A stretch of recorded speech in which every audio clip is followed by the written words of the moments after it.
ভোটের আগে পুরুলিয়া শহরের রাজনীতিতে নতুন সমীকরণ। কংগ্রেস ছেড়ে মান অভিমান ভুলে আবার ঘরে ফিরলেন পুরুলিয়ার প্রাক্তন পুরপ্রধান শামীম দাদ খান।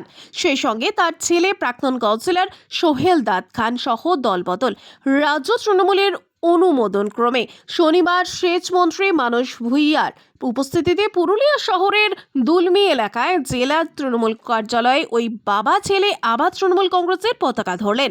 এদিন তাদের হাতে দলীয় পতাকা তুলে দেন মানস ভুঁইয়া সহ পুরুলিয়া জেলা তৃণমূলের সভাপতি তথা বান্দোয়ানের বিধায়ক রাজীব লোচন সোরেন ও পুরুলিয়া জেলা তৃণমূলের চেয়ারম্যান তথা রাজ্য তৃণমূলের সাধারণ সম্পাদক শান্তিরাম মাহাতো।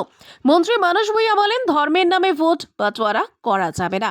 বিজেপি যা করতে চাইছে বিভেদমূলক রাজনীতির বিরুদ্ধে আমাদের এই যোগদান। ভারতবর্ষ মানে ধর্মনিরপেক্ষতা, সাম্প্রদায়িক সম্প্রীতি, মিলন মঞ্চ। তাই শামীম দাদ খান ও তার ছেলে সোহেল দাদ খান কংগ্রেস ছেড়ে আবার তৃণমূলে ফিরলেন। তবে তাদের ঘর ওয়াপাসি যোগদানকে মেনে নিতে পারেনি পুরুলিয়া পুরসভার বোর্ড ভেঙে যাওয়া শাসক দলের প্রাক্তন কাউন্সিলরেরা।